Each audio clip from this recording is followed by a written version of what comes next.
Hello，大家好，又到咗早起了林天空故事嘅時候啦。今日繼續同大家分享馬太福音第96集，哀嘆耶路撒冷。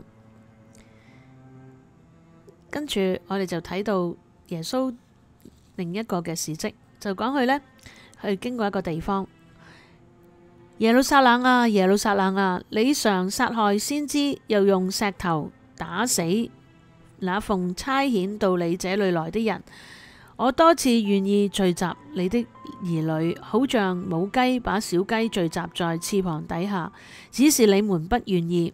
看啊，你們的家成為荒場，留給你們。我告訴你們，從今以後你們不得再見我，直等到你們說奉主名來的是應當稱頌的。喺呢度呢，我哋睇到耶穌去望住耶路撒冷呢一個嘅地方，佢想住即將來到嘅審判。呢個呢，就係嗰個嘅耶經啊，即係耶路撒冷呢，即係佢喺即係主後70年呢將會被毀。佢講呢番嘅說話呢，就係喺度即係哭喊啦。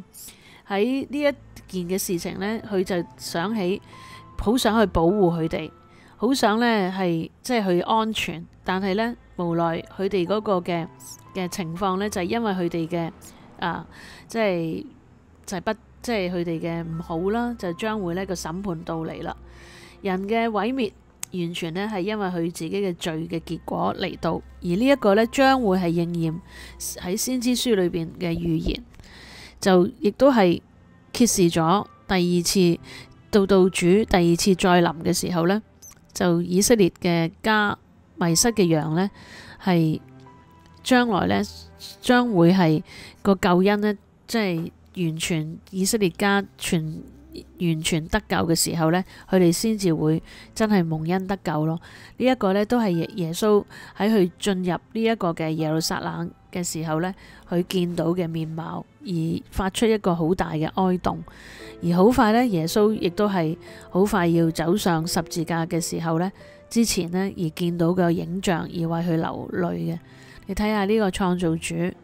亦都好快呢個嘅救贖主見到呢一個嘅面貌嘅時候，佢嘅心係如此嘅哀慟，而想到好似母雞去愛惜嗰啲嘅小雞嗰份嘅心腸係如此嘅哀慟。呢個就係我哋嘅主嗰種嘅心腸。咁啊，希望我哋都去睇到我哋嘅主，認識我哋嘅主係幾咁愛佢嘅百姓，愛佢嘅子民。好，今日嚟到呢度。